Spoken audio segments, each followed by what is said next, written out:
그럼 이제 5회차 우리 일일학습에 대한 부분들 봐보세요. 벌써 5회차예요. 다음 주는 여러분이 좋아하는 정비법이거든요. 좀만 기다려봐요. 그렇죠? 정비만 나오면 우리 행복하잖아. 봐봐요. 그리고 정비법은요, 여러분 다음 주에 미리 좀 동영상을 보거나 아니면 유튜브에 익힘장에다 보고 와야 돼요. 안 그러면 정말 어려워요. 한 번에 이해가 안 가니까. 그 얘기 그만 볼게요. 그럼 내용에서 어디 43페이지 왼쪽 위에 봅시다. 요 문제 아까 기출 때도 봤던 건데요. 일단 키 센텐스를 보면 이렇습니다. 봐요. 도시개발구역을 지정한 후 개발계획 수립할 수 있다. 시작. 도시개발구역을 지정한 후에 개발계획을 수립할 수 있다. 근데 주거상업공업지역을 물어보고 있네. 그러면 전체 면적의 얼마? 30%. 뭐라고요? 30%.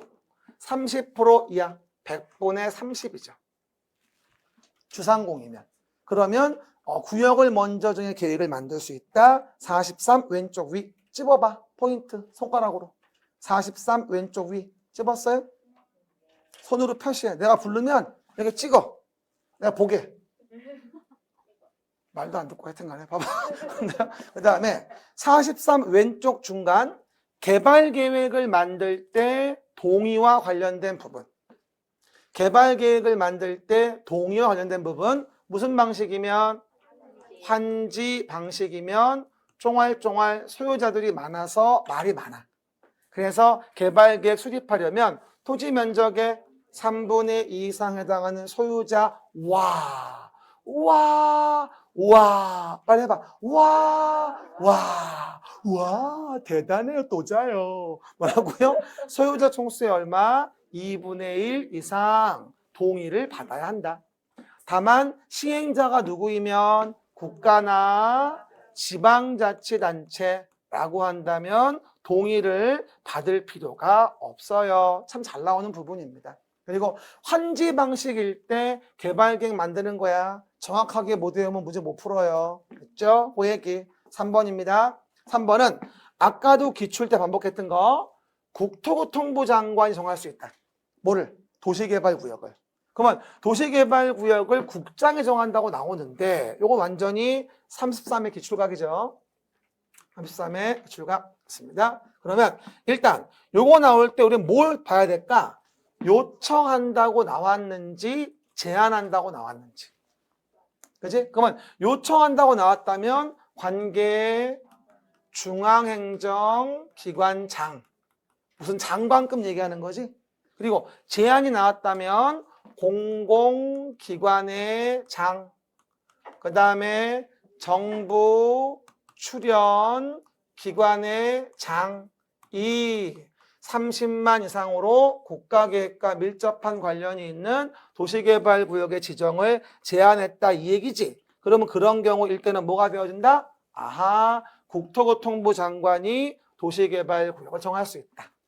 이거 나와야 돼. 요청을 얘기하는 건지 아니면 제안을 얘기하는 건지. 알겠죠? 국장의 지정 사유고요. 42페이지 왼쪽 끝에 도시개발구역의 지정 규모. 시작. 도시개발구역의 지정 규모. 주상자생 녹지 1만. 됐죠? 공업 3만. 도시외 30만 제곱미터 이상. 아파트 연립 건설계획 포함된 예외 10만. 취락지구 등은 관계없다고 했고 42 왼쪽 끝에. 찾았어요? 또 안 찍네. 찝으라니까. 봐봐요. 그 다음에 5번에 대한 문제는 페이지 44 왼쪽 밑에. 44 왼쪽 밑에. 다음에 해당된 날에 다음 날 해제된 걸로 본다. 다음에 해당된 날에 다음 날에 도시개발구역은 해제된 것으로 본다. 도시개발구역이 지정고시된 날로부터 몇 년? 뒷부분이 실시계획이죠. 그러면 앞에는 뭐라고 나와야 돼? 3년이지. 실시계획 뒤에 나오면 3년. 44 왼쪽 밑에. 3년 될 때까지 인가시청하지 않는 경우라고 한다면 3년 되는 날, 다음 날 도시개발구역은 해제된 걸로 보는 거죠. 항상 기간 나오면 어디부터 어딘지를 보셔야 돼요. 도시개발구역에서 실시계획. 아셨죠? 그 다음에 44 가운데 밑에 뭐다? 시행자를 변경할 수 있다. 시작. 시행자를 변경할 수 있다. 요즘은 참 잘 나옵니다. 그렇죠? 시행자 변경. 그러면 도시개발 사업에 대한 부분에 실시계획 인가를 받았는데 사업을 착수하지 않은 거지. 몇 년? 그렇지, 2년이야. 항상 또 얘기해. 기간 나오면 어디부터 어딘지 봐야 돼. 그냥 다짜고짜 몇 년 이러면 안 돼. 어디부터 어디까지인지 봐야 돼. 알았죠? 그래서 시행자 변경을 물어본 건지 아니면 해제 간주를 물어본 건지 명백히 탁 픽스하시고. 됐죠? 45 오른쪽 위 조합에 대한 거. 45 오른쪽 위 조합에 대한 거. 의결권을 가진 조합원 수가 50일 이상 조합은 총회 권한을 대행하기 위하여 뭘 둘 수 있을까? 대의원회. 대의원회를 둘 수 있으며 대의원회에 두는 대의원의 수는 의결권을 가진 조합원 총수의 얼마? 100분의 10 이상. 막 찍지 마. 뭐라고요? 50인 이상이면 대의원회를 둘 수 있고 대의원 수는 100분의 10 이상으로 한다고. 이해 가셨죠? 막 질러가지고 찍으면 안 되니까 내용들 잘 보고 실수하지 않도록 하세요. 여러분 뭐 좀 물어봐요. 모르는 걸 틀리는 게 실수일까요? 아는 걸 틀리는 게 실수일까요? 명심하세요. 모르는 건 실수 아니에요. 모르는 거야 그거는. 아는 거를 실수하는 게 우리 문제점이라는 걸 아셔야 돼요. 그래야 점수가 득점이 됩니다. 오해계들 8번 수용사용 방식은 48페이지 봐야죠. 수용사용 방식 48페이지. 요번에 분명히 나올 얘기들이죠. 그러면 왼쪽에 수용사용에 대한 부분에 요건이 나오죠. 수용사용 방식. 조합을 제외한 민간 시행자가 수용사용하려면 요건이 뭐가 되죠? 면적의 3분의 2 이상을 소유하고, 시작. 3분의 2 이상을 소유하고, 소유자 총수 2분의 1 이상의 동의를 받아라.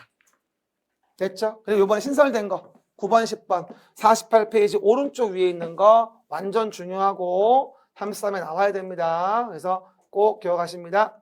보시면 일단 첫 번째, 시행자는 조성토지를 공급하려고 한다. 뭐라고요? 조성토지를 공급하려고 한다. 라고 한다면 조성토지 공급의 계획을 작성하여 지정권자가 아닌 시행자는 조성토지 공급 계획에 대하여 지정권자의 뭐를? 승인을 받아야 한다로 조문이 새로 들어왔어요. 원래 조성토지 공급은 승인이 없었어요. 대장동 사건 때문에 들어온 조문이에요. 됐죠? 조성토지 공급인 거예요. 잘 봐. 원형진지 조성토지인지. 10번 봅시다. 시행자는 학교, 폐기물 처리 시설, 임대주택 등의 시설을 설치하기 위한 조성토지 등과 이주단지 조성을 위한 토지를 공급하는 경우에는 해당 토지의 가격을 감정평가법인 등이 감정평가한 가격 이하로 정할 수 있다. 제가 일부러 할 수 있다의 서술을 빼놨어요. 뭐라고요? 정할 수 있다. 시작. 정할 수 있다. 다만 국가지방자치단체, 공공기관, 정부출연기관, 지방공사에 해당하는 자에게, 즉 공공에게 임대주택의 건설용지를 공급하는 경우에는 감정평가한 가격 이하로 정하여야 한다. must. 됐죠? 공공에게 이와 같이 주는 경우는 반드시 감정평가한 가격 이하로 공급하게 하여야 함으로 인해서 어떤 개발이익 환수를 좀 더 용이하게 할 수 있는 하나의 근거를 만들었다고 이해해도 무리가 없다. 어쨌든 요거랑 요거 너무 중요한 포커스. 그리고 어떤 분이 올해 안 나오면 어떡할 거예요? 내년엔 나올 거예요. 그래서 언젠간 나올 거니까 꼭 기억하셔야 됩니다. 그 다음에 11번 토지상환 채권. 48페이지 가운데 위에 있는 거죠. 토지 등의 수용사용 방식에서 토지 소유자가 원하면 매수대금의 일부를 지급하기 위하여 조성되는 분양토지 건축물 면적의 얼마를 넘지 않는 범위내 2분의 1을 넘지 않는 범위내 에서 토지 상환 채권을 발행할 수 있다. 12번 시도지사는 도시개발사업, 도시계획의 시설사업에 필요한 자금을 조달하기 위해서 48 가운데 밑에 있지. 도시개발채권, 행정안전부 장관 승인. 도시개발채권은 지정권자 승인이 아니라고 했죠. 행정안전부 장관 승인을 받아 뭐하죠? 무엇을 발행할 수 있다? 도시개발채권을 발행할 수 있다. 뭐 말해? 도시개발채권. 그리고 소멸시효는 원금 5년, 이자 2년으로 하니까 48페이지 가운데 밑에 보고 내용 잘 정리해 보시고. 됐습니까? 제가 4월 달에 또 얘기할 겁니다. 13번은 48페이지 오른쪽 밑에 봅니다. 시행자는 도시를 자연친화적 개발, 복합적, 입체적 개발하기 위해 필요한 경우에는 누구의 승인을 받아 원형지를 공급하여 개발할 수 있나요? 지정권자. 이제는 조성토지이건 원형지이건 다 지정권자 승인은 받아야 되고요. 원형지는 뭐가 있죠? 공급될 수 있는 원형지 면적은 전체 토지 면적의 3분의 1 이내로 한정한다고 얘기를 해요. 조성토지는 3분의 1 이내 이런 거 없어요. 오해하면 안 돼요. 원형지 얘기하는 거지. 그 다음에 환지 방식. 넘어가시면 지가가 너무 비싸요. 50페이지, 51페이지. 지가가 너무 비싸서 수용이 어려우면 환지 방식으로 사업을 진행할 수 있겠죠. 입니다. 그럼 내용에서 환지 계획의 내용이죠. 환지를 설계하고 필지별로 된 무슨 명세? 환지 명세. 그 다음에 필지별 권리별로 된 청산 대상 토지 명세. 하나 주의할 건 청산금 명세 말고 청산 대상 토지 명세. 청산금 결정을 할 수가 없다고. 끝나봐야 아는 거니까. 청산 대상 토지 명세와 무슨 명세? 채비지, 보류지 명세. 그 다음에 입체 환지를 계획하는 경우라면 입체 환지용 건축물 명세. 입체 환지를 계획하는 경우라면 입체 환지용 건축물 명세. 이게 환지 계획의 내용이 되어지겠죠. 그리고 15번에 대한 부분이 바로 이번에 32회 나왔던 문제랑 유사한 문제였던 거예요. 이 지문이 작년도도 여기 있었죠. 시행자는 토지 면적의 규모를 조정할 필요가 있다면 면적이 작은 토지는 과소 토지가 되지 아니하도록 면적을 늘려. 그게 증환지야. 어저께 어떤 분이 늘커? 늘려. 환지를 정하거나 환지 대상에서 뭐 할 수 있다? 제외할 수 있다. 작은 토지는. 하지만 면적이 넓은 토지에 대한 부분에 대한 거는 뭐 하죠? 줄여서 환지할 수 있지만 제외할 수는 없지. 면적이 넓은 토지를 제외하는 건 말이 안 되지. 작년 기출. 알겠습니까? 그 얘기들 기억하시고요. 또 16번 지역권에 대한 권리 이전이죠. 51페이지 오른쪽 위. 원래 권리 발생은 다음 날이고 소멸은 끝나는 때잖아요. 끝나는 때 소멸하고 다음 날 발생하고. 하지만 지역권에 대한 건 다르죠. 도시개발구역의 토지에 대한 지역권은 종전의 토지에 존속한다. 다만 개발사업의 시행으로 행사할 이익이 없어진 지역권은 환지처분 공고된 날이 끝나는 때, 끝나는 때 소멸, 지역권도 타이밍상 나올 때가 됐어요. 기억하시고요. 그 얘기. 그 다음에 환지처분 공고된 날 다음 날 소유권을 취득하는데 채비지는 누가? 시행자가. 시작. 채비지는 시행자가. 그 다음 보류지는 환지계획 정한 자가. 50일 오른쪽 맨 밑에 있어요. 채비지는 시행자가. 보류지는 환지계획 정한 자가. 50일 오른쪽 맨 밑에 환지처분 공고된 다음 날에 해당 소유권을 취득한다. 하지만 채비지를 매입한 자가 소유권 이전 등기를 마친 때 취득하는 건 뭘까? 이미 처분된 채비지. 느낌 괜찮아요? 이미 처분된 채비지. 채비지가 언제 이미 처분됐는데?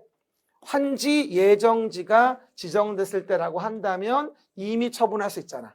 그때는 소유권 이전 등기를 마친 때. 됐죠? 50일 오른쪽 밑에. 그리고 18번 50일 정 가운데 밑에 청산금 관련된 거. 청산금은 환지 처분하는 때 결정, 환지 처분 공고된 다음 날 확정. 아무것도 아닌 것 같지만 꽤 중요해요. 결정하는 건 환지 처분하는 때, 확정되는 건 환지 처분 공고 있은 날 다음 날 확정이 되지. 그리고 이 경우 청산금을 받을 권리, 징수할 권리는 5년간 행사하지 않으면 시효로 소멸되지. 5년. 아, 오늘 참 많은 걸 배웠네. 오늘도 너무나 수고하셨고요. 새로운 단지와 시가지를 만드는 도시 개발 사업에 대한 부분을 정리해 본 거예요. 수고하셨습니다. 감사합니다.